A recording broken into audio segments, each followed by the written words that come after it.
Ողջույն մեր շատ սիրելի YouTube-յան նորլիսի հետևորդներ, հետագան մեր թողարկման ընթացքում խոսելու ենք շատ կարևոր եւ արդիական թեմայի մասին՝ հոգեկան առողջության։ Եվ այսօր այս նպատակով իմ հյուրն է մանկական հոգեբան եւ հոգեթերապևտ Կարինե Հարությունյանը։ Ողջույն։ Ողջույն Նինա ջան։ Ինչպե՞ս եք։ Լավ, շնորհակալություն դուք։ Լավ, շնորհակալ եմ շատ։ Սկզբի համար ուզում եմ մենք խոսենք եւ հասկանանք, արդյոք Հայաստանում բաց են խոսում հոգեկան առողջության մասին եւ եթե խոսում են ինչու կամ եթե բաց կա, կարող եք մի փոքր մանրամասնել այդ մասին։ Շատ լավ։ Մինչև այս ամբողջին անդրադառնալը, կարծում եմ մի հատ կարող ենք միասին սահմանել, թե ինչ է հոգեկան առողջությունը, որովհետեւ մեզ դիտողները ավելի པարզ պատկերացնեն։ Հոգեկան առողջությունը իրենից ենթադրում է հոգեկան բարեկեցության վիճակ, ու եթե ընդհանուր առմամբ դիտարկենք, ապա հոգեկան առողջությունը հսկայական ազդեցություն է գործում մեր կյանքի բոլոր ոլորտների վրա, գրեթե բոլոր, քանի որ այն ազդում է մեր մտածելու, լսելու, հարաբերություններ կառուցելու ու ընդհանրապես աշխարհը ընկալելու կարողության վրա։ Եվ ելնելով այս ամենից, բնականաբար կարևոր է խոսել հոգեկան առողջության մասին։ Ուրախ եմ փաստել, որ մեր հասարակության մեջ մարդիկ սկսել են խոսել հոգեկան առողջության մասին։ Սրա նպաստող բազմաթիվ գործոններ կան։ Դրանցից առաջինը ես կառանձնացնեմ սոցիալական մեդիայի ազդեցությունը, որքան էլ մարդիկ սոցմեդիայից կարող է բողոքեն կամ տեսնեն բացասական կողմերը, սրանում առկա են նաև շատ ու շատ դրական կողմեր։ Տարբեր մասնագետներ, հոգեբաններ, նյարդաբաններ այսօր բարձրաձայնում են հոգեկան առողջության բազմաթիվ խնդիրներ, ու շատ մարդիկ, ովքեր ունեն այդ դժվարությունները, տեսնելով, իրազեկվելով, կարողանում են նաև հաղթահարման որոշակի ուղիներ տեսնել։ Բացի այդ, կրկին ուրախ եմ փաստել, որ այսօր մեր երիտասարդությունը շատ ավելի բաց է, քան նախկինում էր, բաց է խոսել սեփական խնդիրների, դժվարությունների մասին, հաճախ օրինակ տագնապային գրոհներ ունեցող երիտասարդները այս մասին բարձրաձայնում են, դիմում են մասնագետների, ինքս լինելով հենց հոգեբան, մանկական հոգեբան, բազմաթիվ դեռահասների եմ հանդիպել, ովքեր եկել են անձամբ խոսել են իրենց հոգեկան առողջության խնդիրների մասին, բարձրաձայնել ու փորձել միասին գտնել բազմաթիվ լուծումներ։ Սա հետ մեկտեղ իհարկե կան նաև բացասական կողմեր, որոնց մասին կարծում եմ այսօրվա զրույցի ընթացքում մենք կխոսենք։ Տեսեք, շատ կարևոր փաստեր նշեցիք, որ հիմա ավելի բաց են հաղորդակցվում եւ ասում են իրենց խնդիրների մասին, հոգեկան առողջության մասին եւս խոսելով։ Ինձ հետաքրքիր էր նաեւ Հայաստանում ինչու է կարևոր, որ հենց կանայք խոսեն իրենց հոգեկան առողջության մասին։ Իրականում շատ կարևոր է, որ հենց կանայք խոսեն այս մասին, քանի որ սոցիումի կողմից կանանց մասնավորապես բազմաթիվ այսպես կարծրատիպեր, որոշակի սպասումներ խանգարում են, ու եթե կանայք այս ամեն ինչին տրվում են, ի վերջո մենք ունենում ենք նույնիսկ հոգեսոմատիկ բազմաթիվ խնդիրներ ու դժվարություններ, քանի որ հույզերի ու ընդհանրապես զգացմունքների արտահայտումը, դրանց ընդունումն ու ճանաչումը մեր ֆիզիկական առողջության համար եւս կարևոր է, ու միշտ պետք է հիշենք, որ եթե մենք աշխատում ենք մեկ դեռահաս աղջկա հետ կամ մեկ աղջիկ երեխայի հետ, մենք այսպես կարևորագույն շղթային հիմքն ենք դնում, որովհետև ի վերջո այդ աղջիկը հետագայում դառնալու է ինչ-որ մեկի կին, ինչ-որ մի ընտանիքում կին, մայր, ու հետագայում նույն մոդելավորված վարքով նաև դաստիարակելու է իր երեխաներին։ Եթե կինը պատրաստ է ճանաչել, ընդունել, կարգավորել սեփական զգացմունքներն ու հույզերը, նույն տարբերակով ինքը նաև կարող է այս ամենը իր ծնողավարման մեթոդների մեջ կիրառել։ Տեսեք, եթե մենք առանձնացնենք մի քանի ոլորտներ, օրինակ ընտանիք, հա դպրոց, համայնք, ինչ թյուր ըմբռնումներ եք նկատել, որ խոսել են հոգեկան առողջության մասին։ Դեռևս փոքրուց, եթե փորձենք հիշել մեր մանկությունը, մշտապես մեր ծնողների կողմից մենք բազմաթիվ ուղերձներ ենք ստանում, ինչպիսին պետք է մենք լինենք։ Ու քանի որ մենք այս սեռի ներկայացուցիչ ենք, բնականաբար հիշում ենք, որ մեզ ասում էին պետք է լինենք հարմար, պետք է լինենք հավասարակշռված, պետք է լինենք լավ աղջիկներ։ Ինչ է սա ենթադրում։ Սա ենթադրում է այսպես էլի տրվել սոցիումի կողմից մեզ տրվող բազմաթիվ կարծրատիպերի ու ստերեոտիպերի, այսինքն եթե մենք տանը լինենք զգացմունքային, սա կարող է դիտարկվել որպես ավելորդ զգացմունքայնություն կամ ինչ-որ տրավմատիզացիայի փորձ։ Օրինակ, եթե դպրոցում մեր ցայնը բարձրացնենք, սա կարող է ընկալվել որպես օրինակ խնդրահարույց վարք։ Կամ հետագայում կյանքի որոշակի ոլորտներում այն աղջիկները, ովքեր փորձում են սեփական կարծիքը պաշտպանել, սեփական հույզերը ավելի այսպես ակտիվ ու ազատ արտահայտել, բազմաթիվ խոչընդոտների բախվում են։ Իհարկե չեմ ուզում միայն այսպես սեռային տարբերակում տալ, քանի որ տղամարդկանց դեպքում մենք եւս այս խնդիրներին բախվում ենք, եթե աղջիկների դեպքում կան հստակ սահմաններ ու սահմանները պայմանավորված են արդեն իսկ հասարակության կողմից եկող որոշակի սահմանափակումներով, տղամարդկանց դեպքում խնդիրն այն է, որ հույզերը արտահայտելը նույնիսկ ամոթ է։ տղան չպետք է վախենա, տղան չպետք է լացի, սրա արդյունքում մենք արդեն ունենում ենք հետագայում տղամարդիկ, ովքեր հուզական սառնության մեջ են ու ինչպես կանանց դեպքում բազմաթիվ սոմատիկ խնդիրներ են առաջանում, այդպես էլ տղամարդկանց դեպքում կան հոգեսոմատիկ խնդիրների 7-նյակ գոյություն ունի, որի մեջ եթե ընթերցում ենք, տեսնում ենք, որ սրանց հիմքում ընկած են հույզերի արտահայտման դժվարությունները։ Ընտանիքում հաճախ է թյուրըմբռնումներին մենք հանդիպում ենք, ինչով որովհետև ընդհանրապես հայկական մշակույթում այսպես է, ընտանիքը փակ համակարգ է, այն ինչ տեղի ունենում մեր ընտանիքում դրանից դուրս գալ չի կարող ու հաճախ ծնողները երեխաներին ասում են, որ ոչինչ, սպասիր, համբերիր, կացնի, մենք ինքնուրույն կկարողանանք այս խնդիրներին լուծումներ տալ, կամ մեծահասակների դեպքում եւս տարբերություն չկա, ինչ տարիքային շեմի մասին ենք խոսում, ու արդյունքում խնդիրը եթե այդ բանին դիմեին համապատասխան մասնագետի, ենթադրենք հոգեբանի, նյարդաբանի, հոգեբույժի, խնդիրը կարող էր ակնթարթային լուծում ստանալ, այս դեպքում մենք տարիներ համբերում ենք, սպասում ենք, կապում ենք ինչ-որ տարիքային շեմերի հետ, որը ենթադրենք դեռահասության տարիքն է, դեռահասությունը անցնի, այս խնդիրը անցնելու է, չգիտեմ, նախադպրոցական տարիքը անցնի, հստակ արտահայտված վախի զգացումը անցնելու է, արդյունքում արդեն գալիս է մի շրջան, երբ որ խնդիրը ավելի խորացված է ու լուծումներն էլ ավելի այսպես երկարաժամկետ, երկար ժամանակ է մեզանից պահանջելու հստակ ջանքեր նաև։ Տեսեք, մենք գիտենք, որ դեռահասության շրջանը ամենադժվար հարց շրջանն է, որտեղ պետք է անձը իրեն բացահայտի եւ ճանաչի, ու այստեղ էլ հենց հանդիպում ենք մենք դժվարությունների։ Օրինակ, եթե ես իմ փորձով կիսվեմ, շատ հաճախ մենք գիտենք, որ դպրոցներում կան հաստիկներ, որտեղ հոգեբաններ են աշխատում, բայց ոչ բոլորը գիտեն դրա մասին, այսինքն տեղեկացված չեն, որ կարող են հենց այդ պահին գնալ եւ խոսալ հոգեբանի հետ ու հասկանային, որ շատ կարեւոր է այդ պահին լսելի լինեն իրենց համար, հասկանան իրենց, որպեսզի կարողանային իրենց անձնային աճ արդեն գրանցել եւ իրենց բացահայտեն։ Բայց այստեղ ունենք մենք տեղեկատվության, հա, իրազեկվածության խնդիր, որովհետեւ չգիտեն, որ նման հաստիկ կա ու կարող են այդ շրջանում այդ բարդություններով հանգիստ կիսվել։ Ես ուրախ եմ, որ հիմա արդեն դեպքեր շատացել են, գոնե խոսում են հոգեկան առողջության մասին, բայց ամեն դեպքում կարծում եմ դեռ այդ բացը մի քիչ կա։ Դեր հետ լրիվ համաձայն եմ։ Կարծում եմ նաև այստեղ խնդիրը այն է, որ հոգեբանի հաստիկի մասին աղճատված որոշակի ընկալում կա։ Հաճախ հոգեբանը կարող է փոխարինել ինչ-որ ուսուցչի դաս, ով որ այդ օրը հիվանդ է եղել կամ դասի չի եկել, կամ վարել դասղեկի ժամի նման ինչ-որ խմբային հանդիպում։ Այս պատճառով երբեմն հոգեբանը ինքը եւս կարող է դպրոցում չհասցնել բոլոր երեխաների հետ համապատասխան աշխատանք տանել, սրա արդյունքում էլ երեխան տեսնում է, որ հոգեբանը ուղղակի նման է դասղեկին, ով որ նմանատիպ գործառույթ է իրականացնում ու արդյունքում առաջանում է վստահության խնդիր, հենց մասնագիտական որակների հետ կապված։ Երբ որ իրենց տալիս ենք իրազեկվածություն, թե որն է հոգեբանի հիմնական գործառույթը դպրոցում, այս դեպքում արդեն երեխան կարող է ազատ գնալ, թակել հոգեբանի դուռը ու խոսել սեփական խնդիրների ու դժվարությունների մասին։ Ինչպես գիտենք, դուք աշխատել եք նաև Նոր լույսում, ինչ շատ հետաքրքիր էր, նկատել եք ինչ-որ դժվարություններ կամ կարծիքներ, որ խոսել են հոգեկան առողջության մասին մենթիների, հա, եւ իրենց ընտանիքի շրջաններում։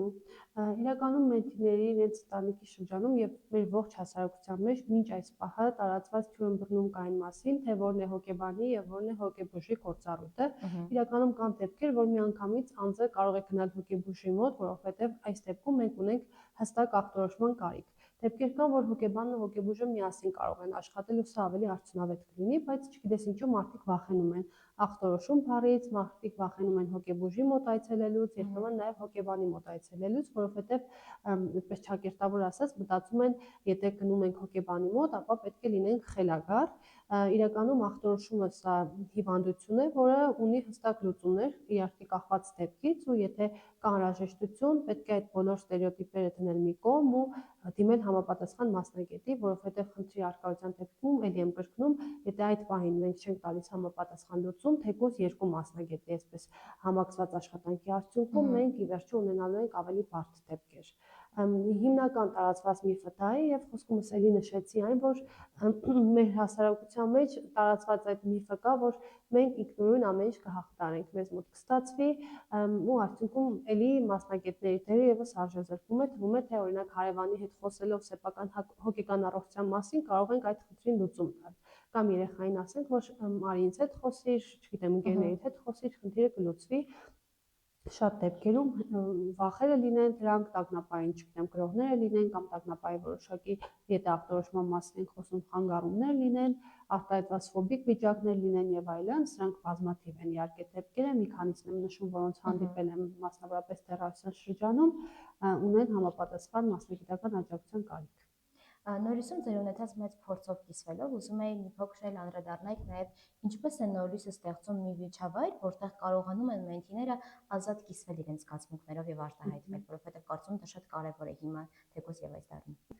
Իրականում շատ ուրախ եմ, որ ունեցել եմ նմանատիպ մեծ փորձ դեռահասների հետ աշխատելու հենց Նորույսում, որովհետև թվում է, թե եթե մեկ դեռահասի ճանաչում ենք, ապա մենք գիտենք բոլոր դեռահասներին եւ իրենց առանձնահատկությունները, իրականում այդպես չէ, բոլոր դեռահասները այսպես փակ հետաքրքիր քրքերի հետ նման, որոնց պետք է թերթել, բացահայտել ու ճանաչել, եւ եթե խոսում ենք հենց դեռահասության մասին ու դժվարությունների մասին, առաջին խնդիրն այն է, որ դեռահասը վախենում է խոսել, վախենում է իր հույզերին անուններ տալ, բառերով դրանք անվանակոչել, Նորույսը իրականում ստեղծում է մի միջավայր, որտեղ դեռահասը այդ հնարավորությունը ստանում է, առաջինը հենց խմբային հանդիպումների միջոցով, որովհետև խմբային հանդիպումներում ներկա են իրպես դեռահասներ ու դեռահասը հասկանում է, որ իր խնդրի հետ ինքը մենակ չէ։ Էլի մարդիկ կան, ովքեր նմանատիպ դժվարություններ ունեն ու ամենակարևորը այստեղ այն միջավայրն է, որ որևէ դեռահաս չի թիրախավորվում, որևէ դեռահաս չի պիտակավորվում, չկա լավ եւ վատ, չկա սխալ կամ ճիշտ։ Դեռահասը արտահայտում է իր կարծիքը, եթե դրա դրսևորումը ենթադրենք կառուցողական չէ, ապա եւ խմբավարների կողմից եւ աշխատակիցների կողմից իրեն տրվում են այլընտրանքներ, որոնց մեջ ինքը կարողանում է ընտրություն կատարել։ Կարծում եմ սա ամենաապահով անվտանգ միջավայրն է սեփական խնդիրների գիտակցելու ու դրանց արդյունավետ լուծումներ տեսնելու համար։ Իրականում մենթորների կատարած աշխատանքը մենտիների հետ եւ դրա տված օգուտը իրականում ահռելի է։ Ինչ են անում մենթորները, ոչ միայն ստեղծում են ֆիզիկական անվտանգության վիճակ, այլ նաեւ հոգեբանական անվտանգության վիճակ, որտեղ դեռահասը կարողանում է ազատորեն խոսել սեփական հույզերի մասին։ Այստեղ երեխան հնարավորություն է ունենում իր բոլոր հույզերի մասին, լինի դա վախ, զայրույթ, դրական որևէ հույզ, կարող է ազատորեն դրա մասին արտահայտել ու մենթորների աջակցությունը ինչով է կարևոր, մեզ կրկին հայտնի է, որ դեռահասության շրջանում երեխաները հաճախ իրենց ծնողներից հեռանում են եւ փնտրում են այլ վստահելի որևէ մեկին,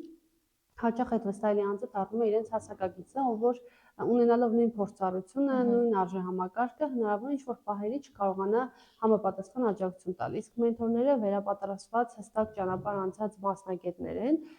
տարիքով էլ արդեն մենթիներից ավելի մեծ, ունենալով ավելի շատ կենսափորձ ու գիտելիքներ, կարողանում են տարբեր խնդիրների դեպքում տալ տարբեր ճանապարհներ, մենթորը առաջարկում է ճանապարհներ, մենթին կարողանում է այդ ճանապարհներից ընտրել իր համար ամենակառուցողականը, ու այստեղ նաև շատ կարևոր է, որ մենթորը տալիս է այսպես ուղղորդող հարցեր։ Հաճախ ուղղորդող հարցերը թույլ են տալիս մեր սեփական խնդիրներին ինքնուրույն լուծումներ գտնել։ Այսինքն միայն հարցերի առկայությունը բավարար է, որ մենք խորենք մեր խնդիրների մասին ու գտնենք լուծումներ։ Ու մեկ կարևոր բան եւս մենթորների եւ մենթիների աշխատանքում դա մոդելավորվող վարքագիծն է։ Մենթորը ցույց է տալիս վարք, որը երեխան տեսնելով, այս դեպքում դեռահասը տեսնելով եւ խմբային հանդիպումների ընթացքում եւ անհատական հանդիպումների ընթացքում մոդելավորում է։ Դա կարող է լինել պատասխանատվության մասով, դա կարող է լինել օրինակ զարգացած հաղորդակցման հմտությունների մասով, որ երեխան տեսնում է, փորձում է նաեւ այդ հմտությունը ինքը ձեռք բերել եւ կրկին մենթորների աջակցությամբ հասնում ենք բարձր, չեմ ուզում ասել բարձր, կարող ենք ասել կայուն ինքնագնահատականի եւ բազմաթիվ խնդիրների արդեն լուծման։ Ես լրիվ համաձայն եմ ձեզ հետ, որովհետև ես էլ եմ այս նույն ճանապարհը անցել ու ինձ համար էլ է շատ կարևոր եղել մի բան էլ լրացնեմ, որպես մենթոր, կարևոր հիմնաքարերից մեկը, որ ինձ համար կարևոր է եղել, դա այն էր, որ կարողանա մենթին իրեն զգա ավելի ապահով ու լսելի, որովհետև ինձ համար կարևոր է եղել լսելու ունակությունը, լսելու կարողություն ունենալը, որովհետև այդ շրջանում հա քննադատությունները շատ են, պետք է իրեն մեկը ավագ ընկեր, ով իրեն կհասկանա, չի քննադատի, կլսի, կարծում եմ դրանք էլ են կարևոր հիմնաքարերից մեկը, որ այստեղ լավ հարաբերություններ են ձևավորվում մենթի մենթոր զույգերի միջև։ Լիարժեք համաձայն եմ, իրականում այս շրջանում հաճախ ծնողներին կարող է թվալ, որ եթե մենթին գտել է մեկ այլ վստահելի մեծահասակի, ապա իրանցից հեռանալու է ու հետ չի գալու, ուզում եմ ծնողներին հանգստացնել, որ ձեր երեխան, ձեր դեռահասը ինչ-որ բայի կրկին հետ վերադառնալու է ձեզ, բայց այս բային ինքը իրականում կարիք ունի, որ իրեն ակտիվ լսեն, իրեն բաց հարցեր տա, կարողանա այդ ամբողջի մասին խոսել ու կարծում եմ բոլոր ծնողների համար հաջողություն է, որ իր մենթին լինի, այսպես ասած, վստահելի ձեռքերում, գնա մասնագիտական կողմնորոշման ճանապարհով, հմտությունների զարգացման ճանապարհով եւ սեփական անձի ինքնաբացահայտման ճանապարհով։ Կարող եմ ասել, որ անverջ կարելի է ձեզ լսել, շատ կարևոր խորհուրդներով կիսվեցիք մեզ հետ, բայց որպես ամփոփում ուզում էի նշեք մի քանի քայլ, ինչպես կարող ենք հասնել այն կետին, որ ունենանք կայուն հոգեկան առողջություն։ Ամենակարևոր կետը այստեղ իրականում ինքնախնամքն է։ Մենք հաճախ բոլոր տարիքներում, մեր կյանքի տարբեր տարիքային փուլերում այս ամբողջի մասին մոռանում ենք, մասնավորապես ավելի հասուն տարիքում, երբ որ մեր կյանքում առաջանում է այսպես գերծանրաբեռնվածության վիճակ, աշխատանք, ընտանիք, կրթություն եւ այլն, չպետք է մոռանալ ինքնախնամքի մասին։ Ինքնախնամքը չի ենթադրում միայն ֆիզիկական ինքնախնամքը, ենթադրենք օրինակ ակտիվ կյանքը սպորտով կամ առողջ ապրելակերպով, այլ նաև հոգեկան առողջության մասին պետք է հոգ տանել։ Եթե օրինակ մեր մտքերը խառն են, չգիտեմ, աղճատումներ ունենք եւ այլն, կարող ենք այդ մտքերը փորձել ինչ-որ տարբերակով մաքրել։ Կախված անձից, անձը որ տարբերակն է ընտրում, մեկի համար ընթերցանությունը հիանալի տարբերակ է, մյուսի համար բնության գրկում գտնվելն է հիանալի տարբերակ, սա պետք է բացահայտել ու բացահայտելու համար էլի գալիս ենք նրան, որ ամեն ինչի հիմքում ինքնաճանաչումն է, սեփական անձի ճանաչումը, ուժեղ եւ թույլ կողմերի ճանաչումը, սեփական հույզերի ճանաչումը ու դրանց ազատ արտահայտումը եւ էլի ուզում եմ հղում տալ նոր լույսին, որովհետեւ այս ամեն ինչի ճանապարհի առաջին քայլերը հենց երեխաները, դեռահասները անում են նոր լույսում, իրենք գնում են հենց հստակ այս ճանապարհով ու որպեսզի կարողանանք հոգ տանել նաեւ մեր հոգեկան առողջության մասին, դիմեք համապատասխան մասնագետների, որովհետեւ այսօր միայն լսելով տարբեր մասնագետների թեկուզ սոցիալական հարթակներում մենք կարողանում ենք բավարար չափով ինֆորմացիա ստանալ մեր ներաշխարհի մասով եւ եթե այդ դեպքում եթե դիմենք այդ մասնագետներին, խոսենք սեփական խնդիրների մասին, այս խնդիրները ավելի արագ ու հեշտ լուծումներ կստանան, քան նստել տանը միայնակ փորձել ինչ-որ տարբերակով, այսպես գնալ ինքնախարազանման ճանապարհով։ Ընտրեք այն տարբերակը, որը ձեզ համար ամենահամապատասխանն է, դեռահասների կամ երեխաների դեպքում անպայման գտեք համապատասխան վայրեր, որտեղ կլինեն ձեզ աջակցող մարդիկ, ձեզ լսող մարդիկ, եւ այդպիսի վայրերից մեկը նոր լույսն է ու նոր լույսի նման բազմաթիվ այլ կառույցներ, որոնք շատ ուրախ եմ, որ գործում են մեր քաղաքում ու նաև մեր երկրում եւ ամփոփելով այս ամբողջը ուզում եմ ասել, որ եթե մենք թույլ ենք տալիս անձին խոսել սեփական հոգեկան առողջության մասին,